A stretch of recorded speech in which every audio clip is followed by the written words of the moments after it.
Dental implant treatment कैसे करते हैं, डेंटल इम्प्लांट करने का तरीका क्या होता है।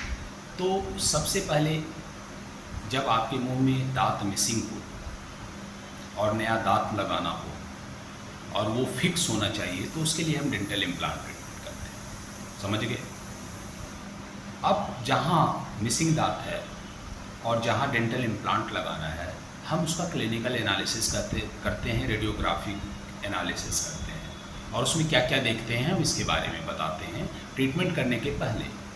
जब क्लिनिकल एनालिसिस और रेडियोग्राफिकल एनालिसिस करेंगे तो हम पहले देखेंगे जहाँ पे दांत मिसिंग है और इम्प्लांट लगाना है, वहाँ पे हम पहले देखेंगे कि बोन कैसा है, बोन में कोई इन्फेक्शन तो नहीं है, बोन की हाइट कितनी है, बोन की विड्थ कितनी है। उसके बाद जहाँ पे आप इम्प्लांट लगा रहे हैं, इम्प्लांट और अगर बगल में एडजेसेंट टूथ है तो उसके बीच डिस्टेंस कितना है। अगर मान लिया 2 इम्प्लांट, 3 इम्प्लांट, 4 इम्प्लांट लगा रहे हैं तो 2 इम्प्लांट के बीच का डिस्टेंस कितना है। फिर मान लिया जहाँ पे आप डेंटल इम्प्लांट लगा रहे हैं और उसके बगल में उसके अपोजिट में दांत है, तो हम देखेंगे कि जहाँ पे आप इम्प्लांट लगाएंगे और उसके जो अपोजिट दांत हैं उसके अक्लूजल सरफेस के बीच डिस्टेंस कितना है, स्पेस कितना है।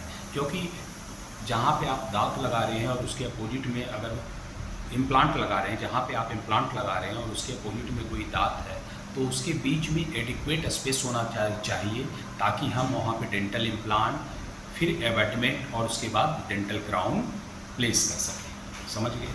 उसके बाद फिर हम आइए देखते हैं कि जो आपके जॉ होते हैं, लोअर जॉ, मैंडिबल, अपर जॉ, मैक्सिला, उसमें कुछ वाइटल टूथ स्ट्रक्चर होते हैं, कुछ वाइटल टूथ स्ट्रक्चर होते हैं। जैसे मैंडिबल लोअर जॉ में मेंटल फोरामेन होता है, इंफीरियर एल्वियोलर नर्व होता है, मैंडिबुलर कैनाल होते हैं। समझ गए।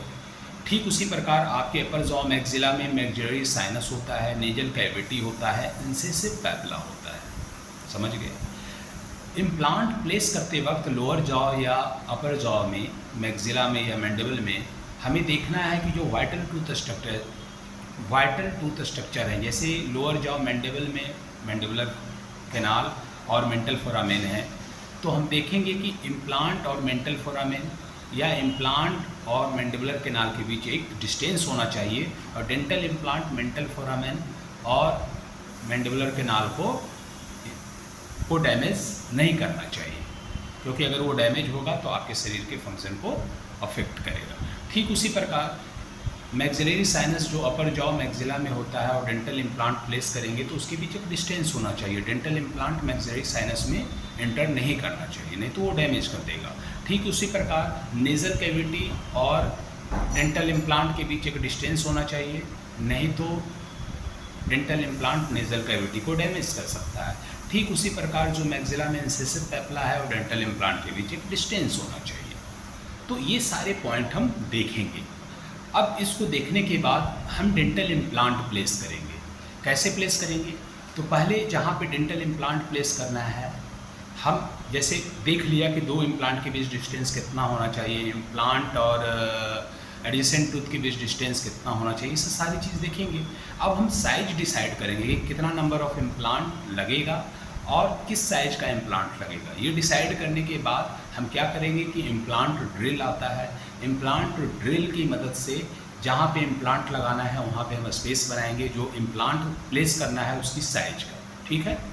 अब जब हम बनाएंगे तो उसके बाद हम इम्प्लांट बोन में डालेंगे, उसके बाद हम उसके ऊपर एबैटमेंट डालेंगे और एबैटमेंट के ऊपर हम फिर डेंटल क्राउन डालेंगे। ये तरीका होता है। मैं बता दूं कि इम्प्लांट के 3 पार्ट्स होते हैं। पहला इम्प्लांट बॉडी जो बोन में डाला, दूसरा एबैटमेंट जो इम्प्लांट बॉडी के ऊपर डाला और तीसरा क्राउन जो एबैटमेंट के ऊपर डाला। और ठीक जब हम करते हैं तो स्टेप बाय स्टेप ऐसे ही डालते हैं। जब आप ड्रिल किए तो आपने क्या किया, डेंटल इम्प्लांट बोन में डाला, उसके बाद एबैटमेंट डाला, उसके बाद डेंटल क्राउन डाला। तो ये तरीका है डेंटल इम्प्लांट ट्रीटमेंट करने का। करवाना किन से है? तो डेंटल इम्प्लांट आपको ओरल मैक्सिलोफेशियल सर्जन, प्रोस्टोडोंटिस्ट और पेरियोडोंटिस्ट के सपोर्ट से करवाना चाहिए। तो ये हुई डेंटल इम्प्लांट करने का तरीका क्या होता है, किन से करवाना चाहिए। अगर इससे रिलेटेड कोई डाउट है तो आप हमसे पूछ सकते हैं कमेंट बॉक्स में कमेंट करके या फिर सोशल मीडिया के माध्यम से। अगले वीडियो में नए टॉपिक के साथ मैं मिलूँगा। तब तक के लिए आप अपने स्वास्थ्य का ध्यान रखें।